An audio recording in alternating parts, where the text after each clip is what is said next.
तो चलिए, अभी तक हम लोगों ने टारगेट के 70 क्वेश्चनों को पूरा किया है। अब हम 71 नंबर क्वेश्चन से शुरू करते हैं। 71 नंबर क्वेश्चन में दिया है कि निम्न में कौन अलग है।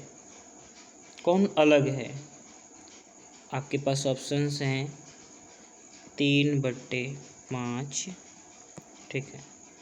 फिर ऑप्शन है √16/4, फिर ऑप्शन है √2/5, फिर ऑप्शन है 25/4। तो देखिए, ये तो एक परिमेय संख्या है, रूट से बाहर है। 16 का वर्गमूल 4 और 4 का वर्गमूल 2, यह भी रूट से बाहर हो गया। ये भी परिमेय संख्या है, ये भी परिमेय संख्या है, क्योंकि ये तो पहले से ही रूट से बाहर है। लेकिन यहाँ पर √2 जो है उसका वर्गमूल संभव नहीं है, यानी यही सबसे अलग है। तो ऑप्शन नंबर क्या हो गया? सी, ठीक है। अगले क्वेश्चन को देखते हैं। अगला क्वेश्चन है संख्या 0.32 और 2 पर रेकरिंग को P/Q के रूप में लिखना है। तो देखिए, इसको बनाने के लिए आप कई तरीके अपना सकते हैं। सबसे आसान तरीका सीखें। यहाँ पर दिया है 0.32 और 2 पर रेकरिंग, तो जो पहले संख्या है उसे पहले लिख दो, ठीक है। और बताओ किस पर रेकरिंग नहीं है? तो 3 पर रेकरिंग नहीं है, तो बस 3 को यहाँ पर माइनस कर दो। तो इसमें से घटाएंगे तो कितना बचेगा? 29। अब 9 लिख दो, और कितनी संख्या पर रेकरिंग दिया है? एक संख्या पर, तो 1 0 बैठा दो, यानी ये हो गया 29/90। Option number B. कहोगे कि एक और बताइए, तो एक और मैं लेता हूँ यहाँ पर, जैसे 0.53, ठीक है, और 3 पर रेकरिंग। तो हम क्या करेंगे, पहले 5 3 को लिख देंगे, और किस पर रेकरिंग नहीं है? तो 5 पर रेकरिंग नहीं है, तो 5 को इसमें से घटा देंगे, तो कितना बचेगा? 48, ठीक है। अब 48 तो लिख दिया, और बट्टे में 9 लिख दो, और कितनी संख्या पर रेकरिंग है? एक संख्या पर, तो 1 0 दे दो। तो इस तरह से आप जो है, चूँकि यह ऑब्जेक्टिव क्वेश्चन से समय कम मिलते हैं, इसलिए हम जो है कुछ छोटे तरीकों का ही विशेष रूप से उपयोग करेंगे।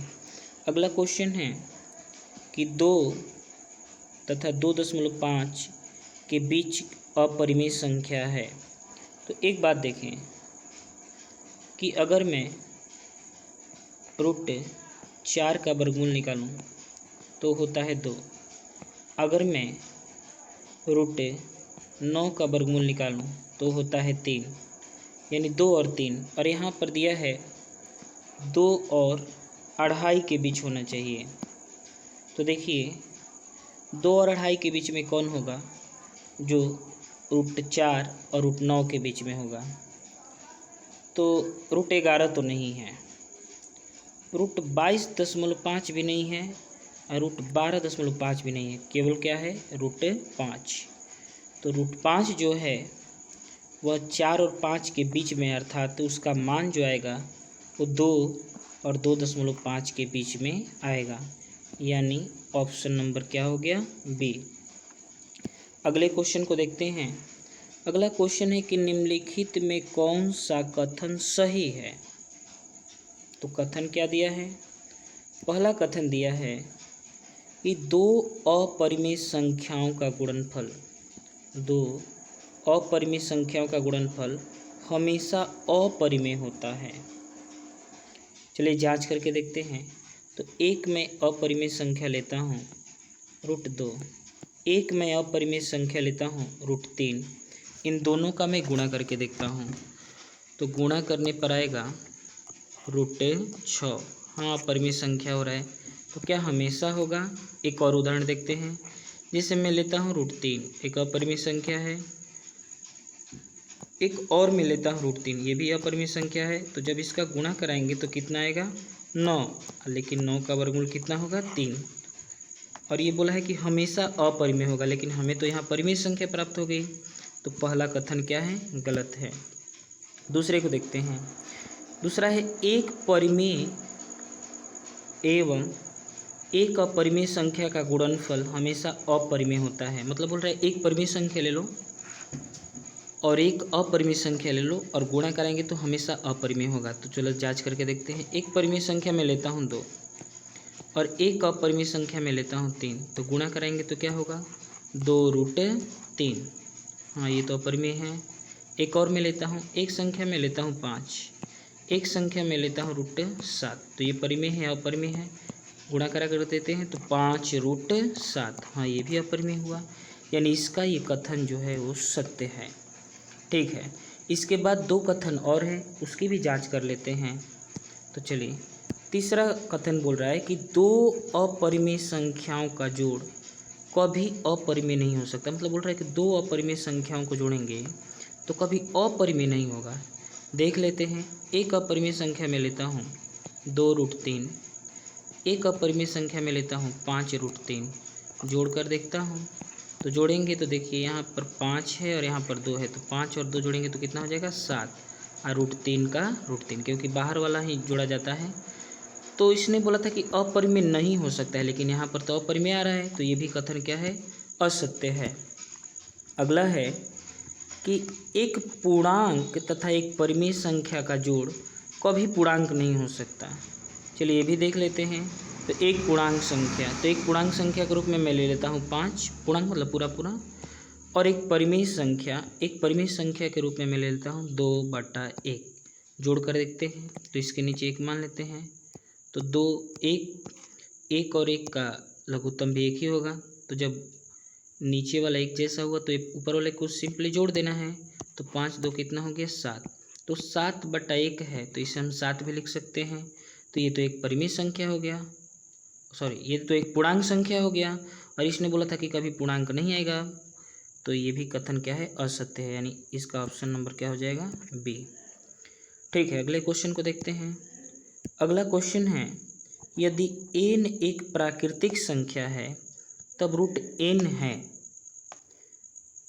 बोला है हमेशा प्राकृतिक संख्या, हमेशा अपरिमेय संख्या, हमेशा परिमेय संख्या, कभी प्राकृतिक संख्या तो कभी अपरिमेय संख्या। तो चलिए देख लेते हैं।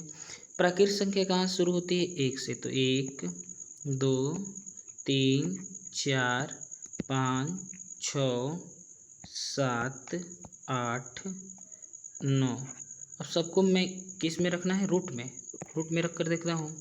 इस पर रूट, इस पर रूट, इस पर रूट, इस पर root, root root root root और रूट। तो 1 का वर्गमूल 1 निकल गया, 2 का नहीं निकला, 3 का नहीं निकला, 4 का 2, 5 का नहीं निकला, 6 का नहीं, 7 का नहीं, 8 का नहीं, 9 का हाँ निकल गया। तो देखिए कभी निकल जा रहा है, यानी कभी परिमेय हो जा रहा है, और कभी नहीं निकल रहा है तो अपरिमेय हो जा रहा है। यानी इसका ऑप्शन हो जाएगा डी। कभी प्राकृत ही रह जाएगा, मतलब उसका वर्गमूल निकल जाएगा, और कभी नहीं निकलेगा तो अपरिमेय ही रह जाएगा। ठीक है, अगले क्वेश्चन को देखते हैं।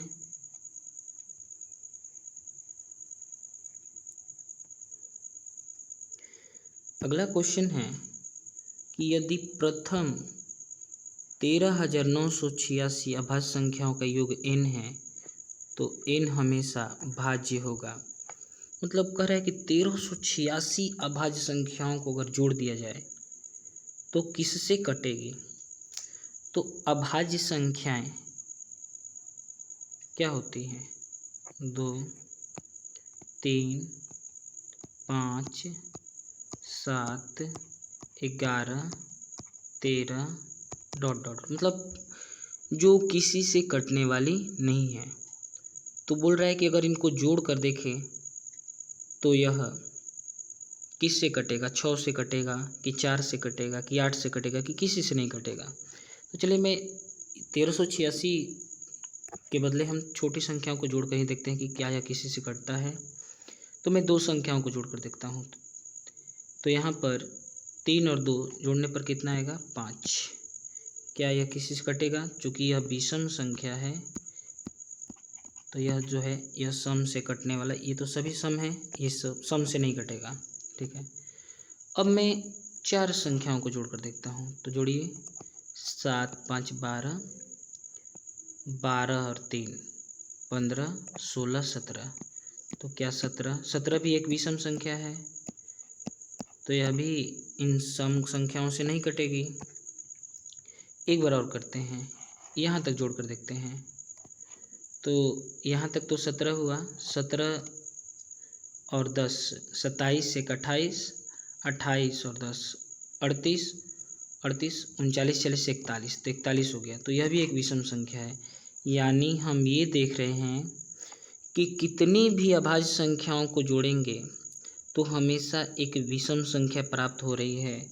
और हमसे पूछा है कि क्या यह 6 से कटेगा, 4 से कटेगा, 8 से कटेगा। तो हम देख रहे हैं कि 6, 4 और 8 सम संख्याएं हैं, तो उससे वो कभी कटने वाला नहीं है। यानी ऑप्शन नंबर हो जाएगा डी, इनमें से कोई नहीं। ठीक है, अगले क्वेश्चन को देखते हैं। अगला क्वेश्चन है कि x के पावर n+1 का एक गुणक x+1 है तो n निश्चित रूप से होगा। क्या होगा? तो देखिए, इस क्वेश्चन को समझने के लिए थोड़ा अच्छे से ध्यान दीजिएगा। तो चलिए देखिए, यहाँ पर दिया है कि एक विषम पूर्णांक, एक सम पूर्णांक, एक ऋणात्मक पूर्णांक, एक धनात्मक पूर्णांक। तो चलिए जांच करके देखते हैं। तो यहाँ पर दिया है x के पावर n+1। ठीक है, तो हम यहाँ n बराबर 1 लेकर देखते हैं।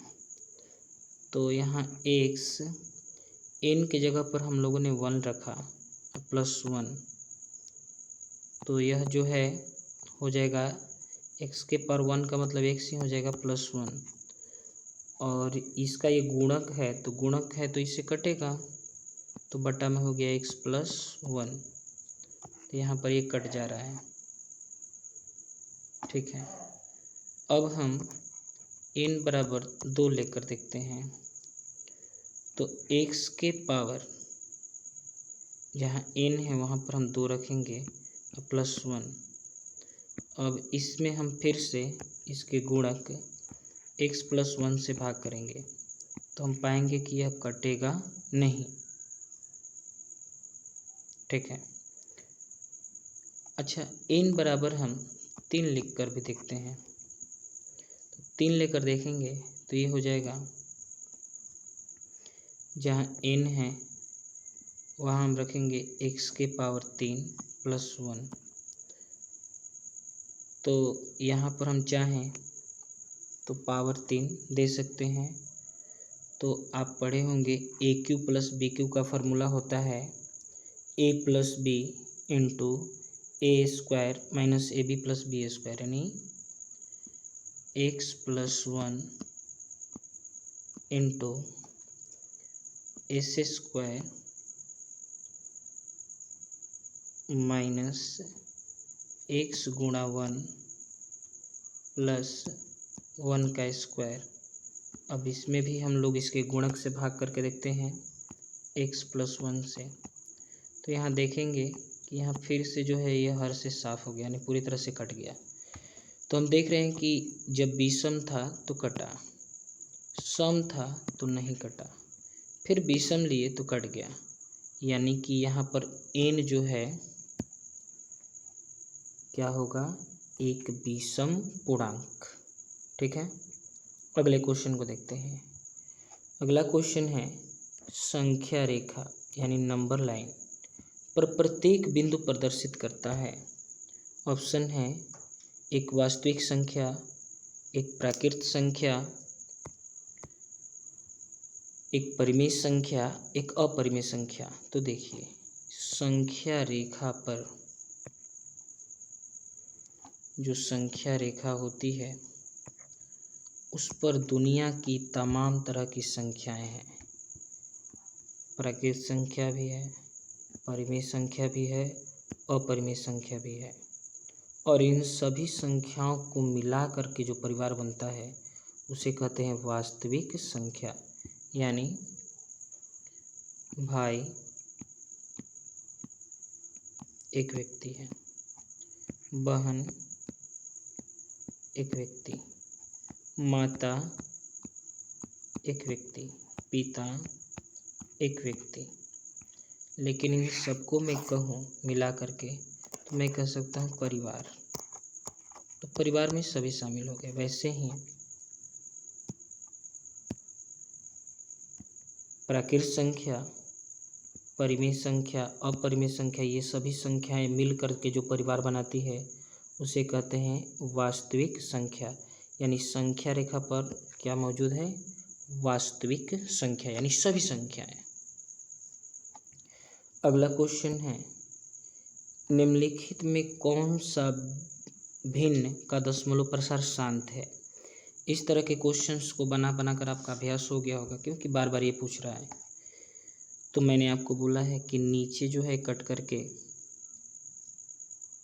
या तो 2 नहीं तो 5 आना चाहिए। ठीक है, चेक कर लेते हैं।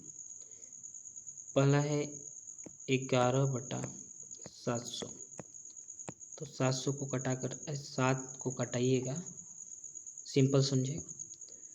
तो यह न 2 से कटेगा न 5 से, 0 को छोड़ दो, पहले 7 को ही देखिए। तो यह जो है न 2 से कटेगा न 5 से, तो ये तो शांत नहीं होगा। नीचे यहाँ देखें कि 2 के पावर 3 है, 5 के पावर 3 है। चलो ये तो ठीक है। 2 के पावर 3 का मतलब 2 गुणे 2 गुणे 2 है। 5 के पावर 3 का मतलब 5 गुणे 5 गुणे 5 है। इसके साथ साथ 7 के पावर 3 है, यानी नीचे 7 गुणे 7 गुणे 7 है। तो 2 तो ठीक है, 5 भी ठीक है, लेकिन 7 आ जाने से यह शांत नहीं हुआ। तो ये भी नहीं होगा, ये नहीं होगा, ये नहीं होगा। बचे 2 ऑप्शन। तो ये है 91/2100। तो अगर देखें, जैसे मैंने इसको बताया, तो यह भी 2 से नहीं कटेगा न 5 से कटेगा। लेकिन एक और ऑप्शन है इसके पास, क्या कि पहले ये खुद कटेंगे। कैसे? तो इनको हम कटा कर देखते हैं। तो 300 को हम कटाएंगे तो कुछ इस तरह से आएगा। तो इसमें 2 तो ठीक है, 5 ठीक है, लेकिन 3 आ गया, तो ये भी शांत नहीं है, ये भी नहीं है, ये भी नहीं है। अच्छा, इसको थोड़ा देख लेते हैं फिर से। जैसे इस ऑप्शन को एक बार यहाँ लिखिए, 343 और 2 के पावर 3 का मतलब 2 गुणे 2 गुणे 2 गुणा 5 के पावर 3 का मतलब 5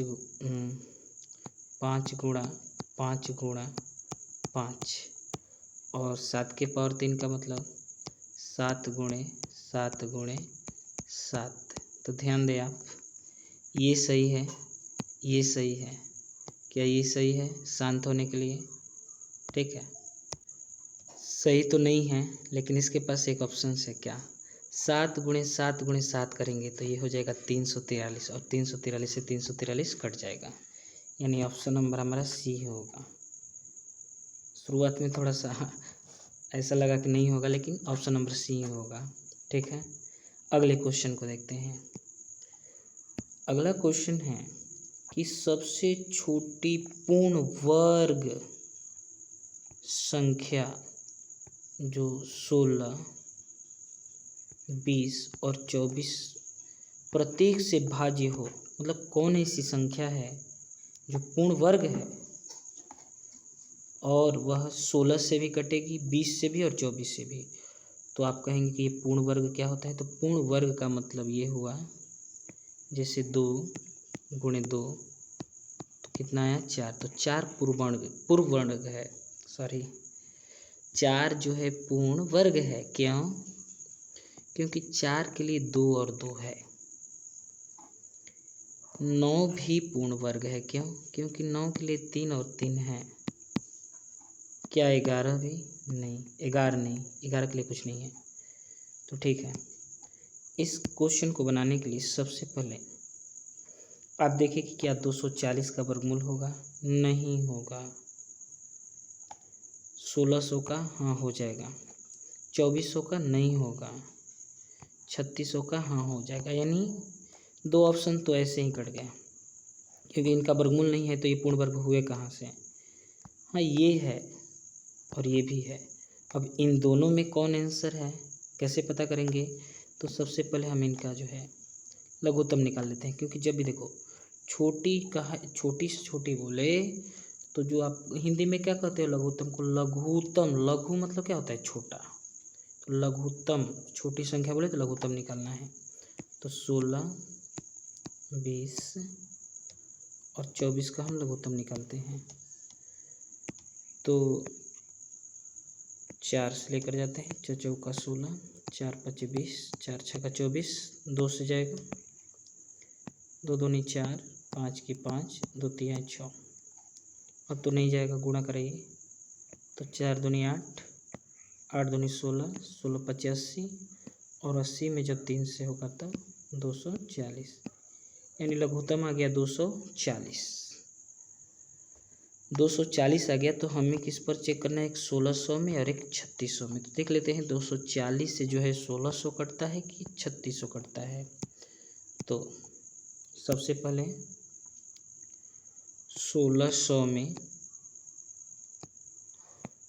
240 का भाग करते हैं। तो देखिए 1 0 से 1 0, 8 से कटाएं, 8 3 का 24, 8 दूनी 16।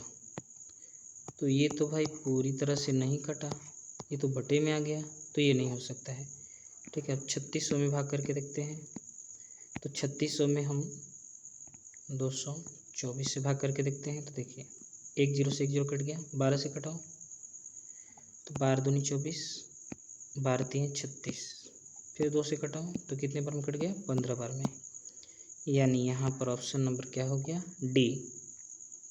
ठीक है, यूनिक क्वेश्चन कहे जाएंगे, मेहनत कीजिए। ठीक है, अगला क्वेश्चन है 81 नंबर कि देखिए दो संख्याओं का लघुत्तम समापवर्तक इसके महत्तम समापवर्तक का 14 गुना है। और बोला है कि लघुत्तम समापवर्तक और महत्तम समापवर्तक को अगर जोड़ देते हैं तो 600 हो जाता है। तो एक संख्या अगर 280 है तो दूसरी संख्या क्या होगी। बहुत ही अच्छा क्वेश्चन कहा जाएगा, ये 2018 के एग्ज़ाम में भी आया है। तो कैसे बनाओगे, तो देखो इसके कथनों को ध्यान से पढ़ो। बोला है कि जो लघुत्तम है वह महत्तम से कितना गुना है, 14 गुना। तो अगर मैं महत्तम को x मान लूँ तो लघुत्तम कितना गुना है, 14 गुना। तो हो जाएगा 14x। और कह रहा है कि अगर दोनों को जोड़ देते हैं तो कितना हो जाता है, 600। यानी दोनों को जोड़ देंगे तो किसके बराबर हो जाएगा, 600 के बराबर। ठीक है, तो 14 गो x और 1 गो x, कितना x, 15x बराबर 600। ठीक है, x बराबर 600 बटा 15, तो ये कितने बार में कट जाएगा, तो ये 40 बार में कट गया। तो यानी जो हमारा मासा आया वो कितना है, 40। और जो हमारा लसा है कितना गुना है उससे, 14 गुना है। 14 गुना का मतलब ये हुआ कि 40 गुणित 14, तो ये हो जाएगा 14 चौका 56 यानी 560। तो ध्यान रखें मासा आया 40 और लसा आया 560। ठीक है, तो यहाँ पर जो मासा आया वो आया है कितना, 40 और लसा कितना आया है,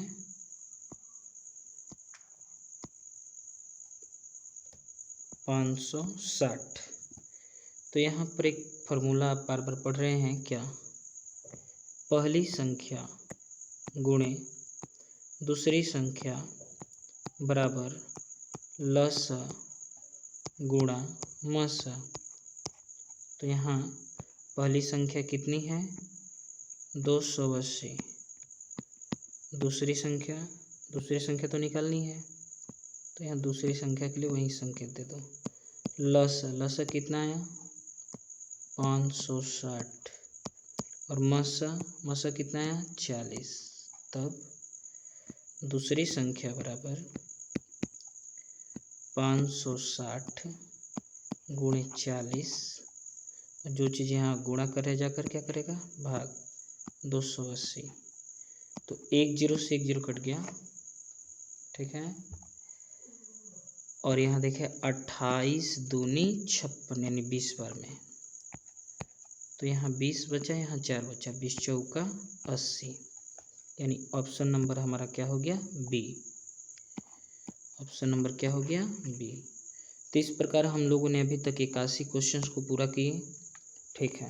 मेहनत करें और क्वेश्चनों को बार बार बनाएं। चलिए धन्यवाद।